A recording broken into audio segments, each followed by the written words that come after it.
A mouth-watering cut of beef is costing you an arm and a leg. Yeah, I'd say almost $5 a pound more expensive for your ground beef, hanger steak, stuff like that. Americans haven't cut back on beef this year. We go for comfort food, burgers, and beef. They've managed to avoid raising prices on customers, but he says it's getting harder. The price of beef has shot through the roof, up 13.9% annually in August. Americans were paying around $5.58 a pound a year ago. Now it's up to $6.32 a pound. You think you're saving money buying that family pack of steaks, but look closer. The color looks fresh, the sticker screams lean and local, yet behind those labels is where most shoppers lose the real battle. In 2025, the biggest trap isn't expired meat, it's how discount chains disguise lower quality cuts as something premium. By the end of this video, you'll know exactly which 5 stores deserve your trust, and which 5 turn your dinner table into a gamble with your wallet and your health. Before we move on, I'd like to ask you a small favor. If you appreciate this content, please take a second to like this video and subscribe to the channel. Over 98% of you watch the videos without subscribing.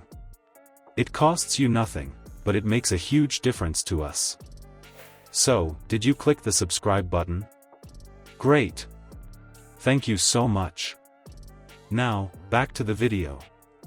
You may think that, buy one get one, steak deal is a small win, but wait until you see why that discount ends up costing you more later. A key ingredient for hot dish keeps getting more and more expensive, and it's causing sticker shock at butcher shops and grocery stores.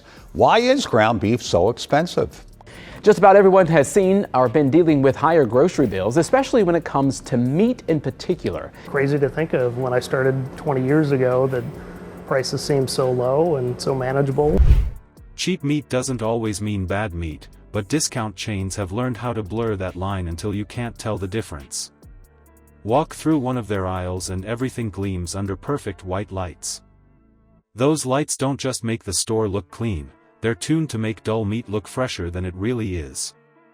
Some chains even rinse cuts in mild chemical washes so they last longer on the shelf, giving them that fake morning fresh look days after packing. Most shoppers judge meat by color and price. Bright red means fresh, low price means deal. Stores know that, and they can game both without technically breaking labeling rules. That rub-on shine isn't natural, neither is the redness that glows under plastic film. And when you see those big value bundles marked pre-tenderized, what's actually happening is mechanical tenderizing. Tiny blades pierce the meat to soften cheaper cuts that wouldn't sell on their own. It looks like a bargain, but you're paying for processing, not quality. Packaging buzzwords only make the trick easier. Butcher Select, Farm Fresh, Country Pride, none of those phrases guarantee where the meat came from or how long it sat in storage before landing here.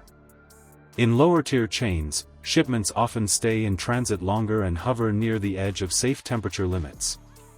With weaker inspection schedules and fewer trained meat clerks, those shipments still pass through checkout, no questions asked. So how do you spot the trap? Start simple. If the package leaks a thin red puddle or the meat glows under the wrapping like it's under stage lights, walk away. Now that you can spot the disguise, it's time to name which stores to trust, and which to skip in 2025.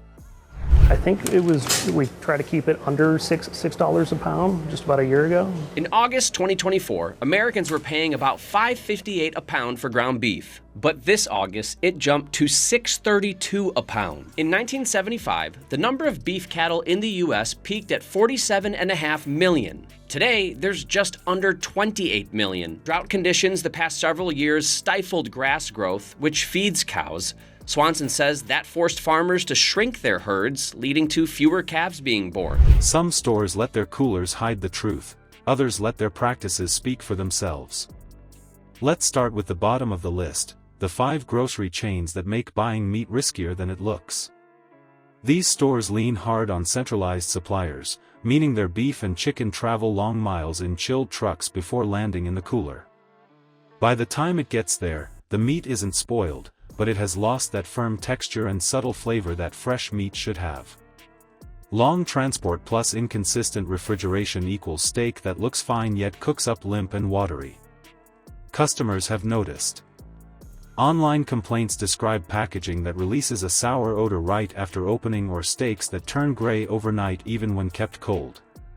Some shoppers blame their fridges, but the problem starts earlier, at distribution hubs where temperature checks are infrequent and crates sit a bit too long before shipping.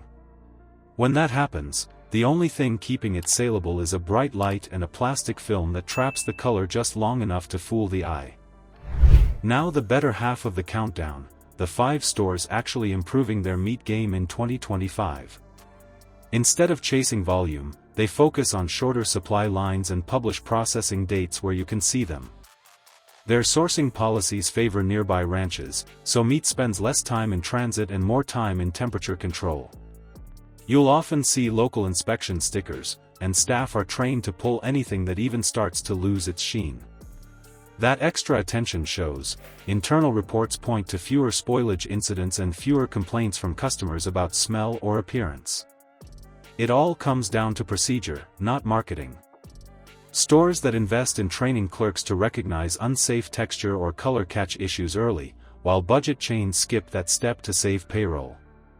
Paying a bit more upfront protects your kitchen from waste and guesswork. Real value starts, not in the ad flyer, but with how you read the meat case. People love it, so there's great demand for it. People want to cook more of it. You know, you didn't make much money raising cattle for the last 10 years, and people don't like to work hard at things that don't pay them. And we have fewer cattle, and people are having to spend more to buy those cattle to turn it into that ground beef. And so it's a chain reaction that has many years of consequence. In fact, Americans will eat more beef this year than last year at record prices. Our suppliers are just kind of telling us that the cattle supplies are a little bit smaller. It all comes down to procedure, not marketing. Stores that invest in training clerks to recognize unsafe texture or color catch issues early, while budget chains skip that step to save payroll. Paying a bit more upfront protects your kitchen from waste and guesswork. Real value starts, not in the ad flyer, but with how you read the meat case.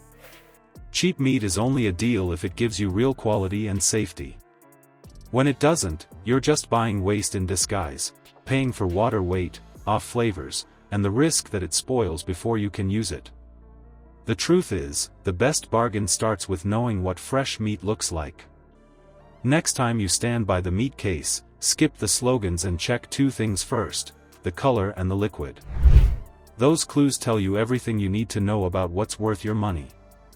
Like and subscribe to help us keep the spotlight on the food industry's best-kept secrets.